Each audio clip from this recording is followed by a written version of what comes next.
आप सबों को एक बार फिर से मसीह नमस्कार, जय मसीह की। और आज असल शुक्रवार मुबारक हो। सच में आप और मेरे जीवन में मीन्स अस मसीह लोगों का जीवन में आज का दिन बहुत महत्व रखता है। मेरे प्रियो, यदि यीशु प्रभु आज का दिन नहीं क्रूस पर नहीं चढ़ते, आज का दिन प्राण को नहीं त्यागते, तो आज आप और मेरे जीवन पाप से बचने वाला नहीं था। हर एक लोग आए, मरे और गए। सबका श्राद्ध का दिन याद होता, मृत्यु का दिन याद होता, याद करते हैं, लेकिन उस दिन को पवित्र नहीं माना जाता।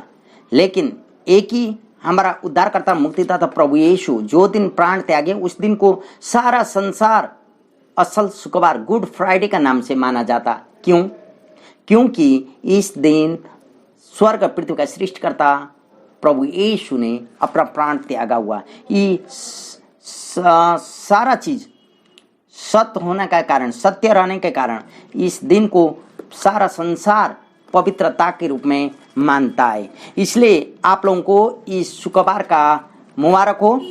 बहुत सारी मंडली सात बाणी के ऊपर में जोड़ देता है। जब प्रभु यीशु को कलवरी के क्रूस में चढ़ाया गया था, उसमें प्रभु यीशु ने सात बाणी कहे थे।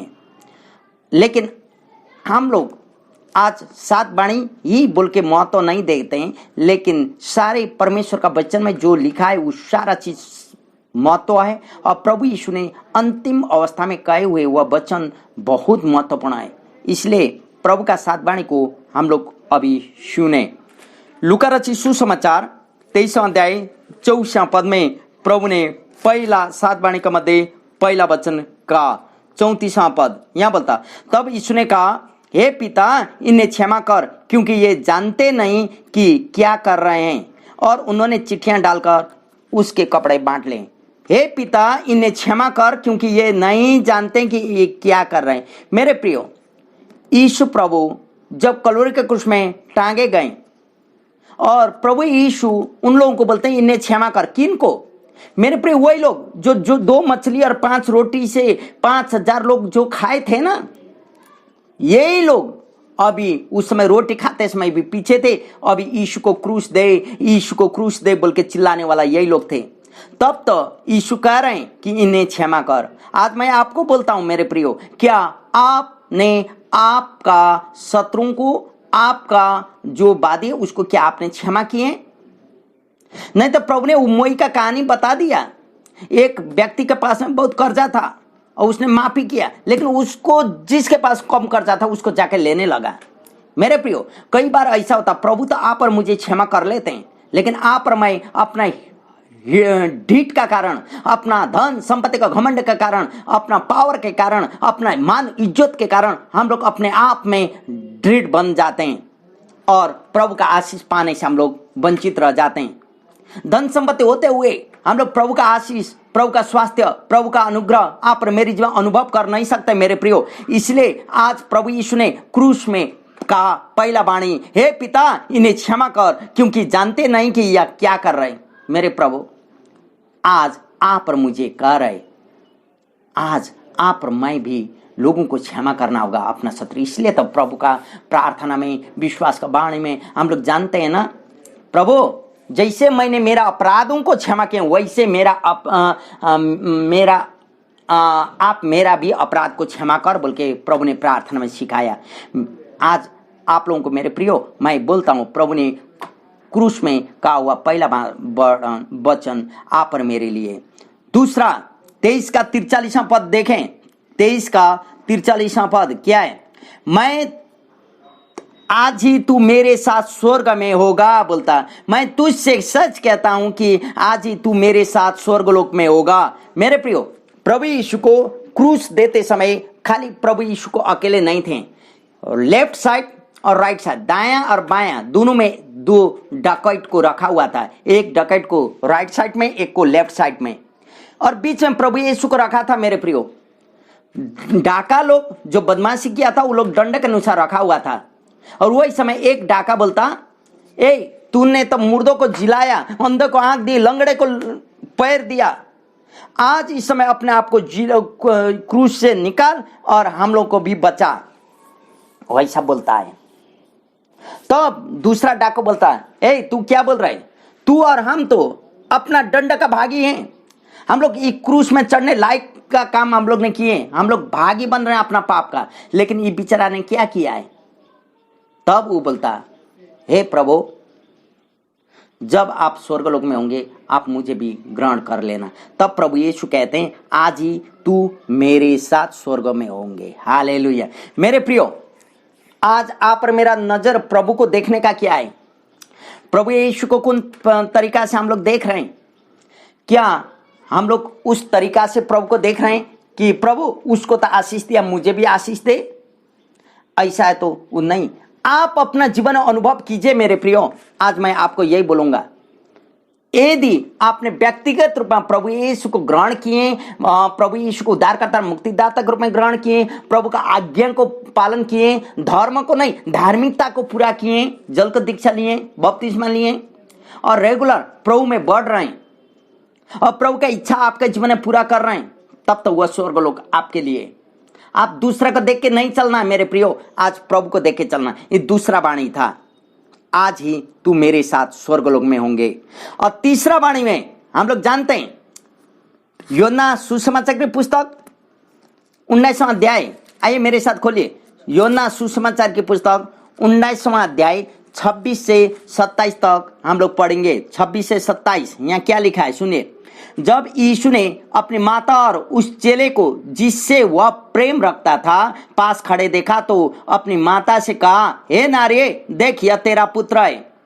तब उसने चेले से कहा, यह तेरी माता है। और उसी समय से वह चेला उसे अपने घर ले गया। हालेलुया। मेरे प्रियो, ये तीसरा वचन क्रूस में, देख यह तेरा पुत्र है, यह तेरी माता है बोलता चेला को। यीशु अपना परिवार को चिंता करता है मेरे प्रियो। यीशु अपना परिवार को चिंता करता है। उसने अपनी माता का दुख और कष्ट को देखा था मेरे प्रियो। यहां पर चेला का नाम उल्लेख नहीं है, लेकिन माना जाता है कि योना ही यीशु का प्रिय था। यीशु 100% परमेश्वर होते हुए भी 100% मनुष्य थे, इसलिए तो उसे सांसारिक माता पिता का चिंता था। हमें अपना माता पिता को सेवा करना होगा। मसीह परिवार में भी यह बात नहीं कि नहीं समझने के कारण अपना माता पिता को वृद्ध अवस्था में वृद्ध आश्रम में लग के रखा हुआ तो आप और हम बहुत लोग जानते हैं मेरे प्रियो। ऐसा नहीं करना चाहिए। कई बार वह मिस्टेक होता। प्रभु ने वचन में कहा ना, जो मुझसे ज्यादा अपना माता पिता भाई बहन और पति पत्नी बच्चा को ज्यादा प्रेम करता वो मेरे लायक नहीं होगा बोलता। इसका मतलब प्रभु से ज्यादा प्रेम नहीं करने का बात करता है। यहाँ परिवार को छोड़ने का बात नहीं कर रहे। प्रभु यीशु स्वयं परमेश्वर का पुत्र होते हुए अपना परिवार का चिंता कर रहे थे, तो आप और मुझे भी परिवार को चिंता करना होगा। बहुत सारे मसीह परिवार में आज मैं कह रहा हूं ना, वृद्ध आश्रम में बुढ़ा बुढ़ी को लग के रखा हुआ हम लोग पाते हैं। ऐसा नहीं करना चाहिए मेरे प्रियो। आप और मुझे याद करना होगा, यीशु प्रभु हमारे लिए उदाहरण बनकर दिखा रहे हैं मेरे प्रियो। आज प्रभु यीशु का उदाहरण आप और मुझे पालन करना होगा। ये तीसरा वचन था, आप और मुझे अपना परिवार का चिंता करना होगा। कई लोग हैं पवित्र आत्मा चला लेगा, मैं प्रभु के खातिर निकलेंगे, प्रभु के खातिर निकला, इधर परिवार बर्बाद हो जाता है। हम लोग को सबको मेंटेन करते लेके जाना होगा। प्रभु के लिए निकले तो प्रभु ही टेक केयर करता, ठीक है, लेकिन हम लोग को अपना परिवार को चिंता भी करना होगा मेरे प्रियो। यह बात आपको मैं तीसरा वचन में कह रहा हूं। प्रभु ने चौथा वचन मत्ती रची सुसमाचार 27वां अध्याय देखे। मत्ती रची सुसमाचार का 27वां अध्याय चौथा वचन में प्रभु ने क्या कहा। मत्ती 27 का 46वां पद हम पढ़ के सुना रहे हैं, सुनिएगा। तीसरे पहर के निकट यीशु ने बड़े शब्द से पुकार कर कहा, एली एली लमा सबक्तानी, अर्थात हे मेरे परमेश्वर, हे मेरे परमेश्वर, तूने मुझे क्यों छोड़ दिया है। हे मेरे परमेश्वर, हे मेरे परमेश्वर, तूने मुझे क्यों छोड़ दिया है। क्या आप इस बातों को जानते हैं?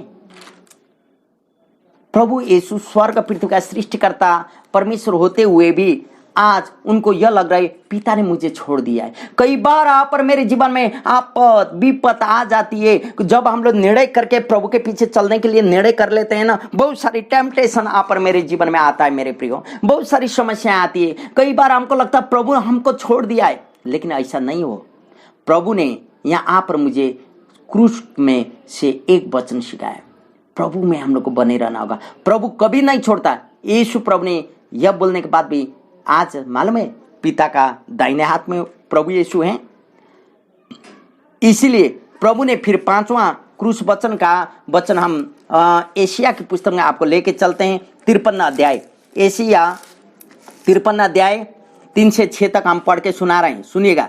वह तुच्छ जाना जाता और मनुष्यों का त्यागा हुआ था। वह दुखी पुरुष था, रोग से उसकी जाना पहचान थी और लोग उससे मुख फेर लेते थे। वह तुच्छ जाना गया और हमने उसका मूल्य न जाना। निश्चय उसने हमारे लोगों को सह लिया और हमारे ही दुखों को उठा लिया, तो भी हमने उसे परमेश्वर का मारा कूटा और दुर्दशा में पड़ा हुआ समझा।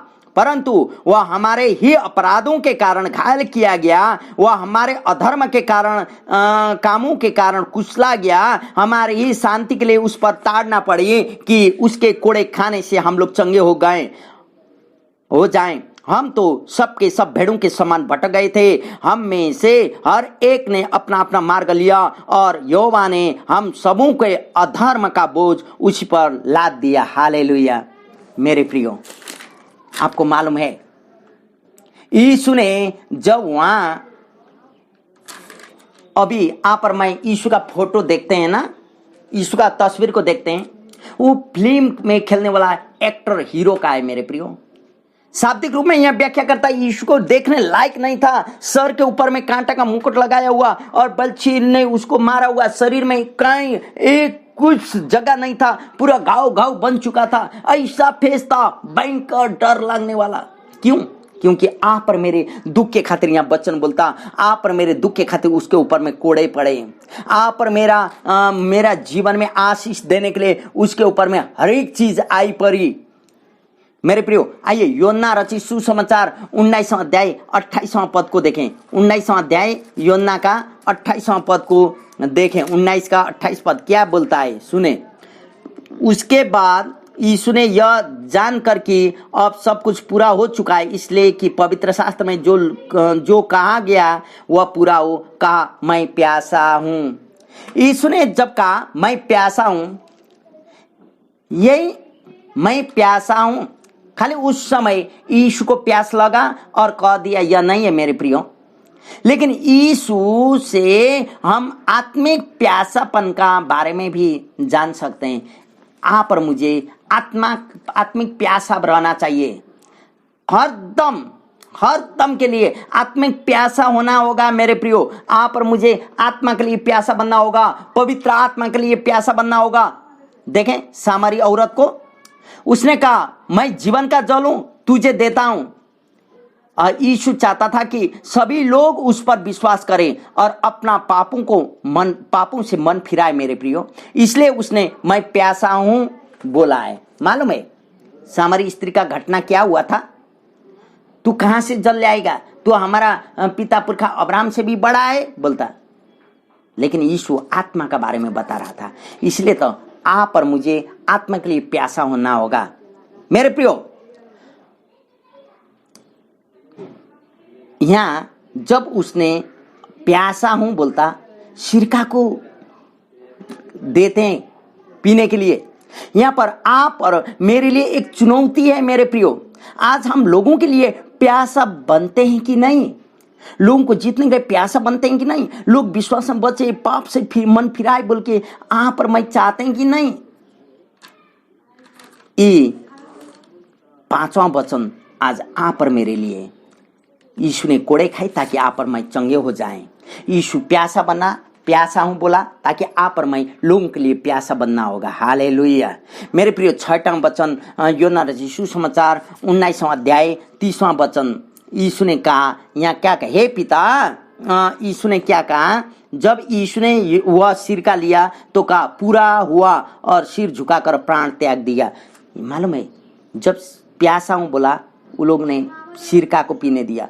जैसे वो सिरका चाटा और उसके चाटने के बाद वो सिर झुका के प्राण त्याग दिया। पूरा हुआ बोल दिया, खत्म, इसके बाद कुछ नहीं रहा। मेरे प्रियो, आप और मुझे भी जब आपद विपद में हम लोगों के ऊपर में भरोसा करते हैं तो वचन कहता है वो इंसान श्रापित है जो मनुष्य का नथनों में सांस होने वाला मनुष्यों के ऊपर में भरोसा करता है। आप और मेरा भरोसा परमेश्वर के ऊपर में होना चाहिए। परमेश्वर ही शुरू किए तो वही अंत्य करेंगे मेरे प्रियो। आइए 7वां वचन लूका रचित सुसमाचार 23वां अध्याय को देखें। लूका रचित सुसमाचार 23वां अध्याय 46वां पद को हम लोग देखें, 23 का 46। और यीशु ने बड़े शब्द से पुकार कर कहा, हे पिता, मैं अपने आत्मा तेरे हाथों में सौंपता हूँ। हे पिता, मैं अपने आत्मा तेरे हाथ में सौंपता हूँ। ये लास्ट वचन था। प्रभु यीशु ने जैसे यह कहा तब प्राण को त्याग दिया। मेरे प्रियो, आज का दिन आप और मेरे लिए एक चुनौती का दिन है। हालेलुया। आप और मेरे लिए प्रभु ने ये कलवरी के कुछ बोला हुआ 7 वचन आज आप और मेरे लिए। हम लोग कौन तरीका से प्रभु यीशु को लिए, आज हम लोग प्रभु के लिए कितना प्यासा है, प्रभु के लिए क्या करते हैं। प्रभु ने क्रूस में होते हुए भी आप और मेरे लिए ये वचन को रखा है। मेरे प्रियो, आज गुड फ्राइडे आपने मनाए होंगे, मना रहे होंगे, और आज याद करें प्रभु यीशु आप और मेरे लिए मारे गए और गाड़े गए। और आने वाला दिन विजय का दिन, ईस्टर संडे का दिन, हम बताएंगे क्या हुआ। हम लोग लगातार आगे बढ़ेंगे। प्रभु आपको आशीष करे। हैप्पी गुड फ्राइडे मुबारक हो। और प्रभु यीशु को जन्म अपने हृदय में दे दें और वह प्रभु मरे हुए नहीं, आने वाला दिन जी उठेंगे। हालेलुया। लेकिन आज का दिन पवित्र दिन सारा संसार मनाता है, हम लोग भी मना रहे। प्रभु में आप नम्र बने, आशीषित बने। प्रभु आशीष करे। सबों को जय मसीह।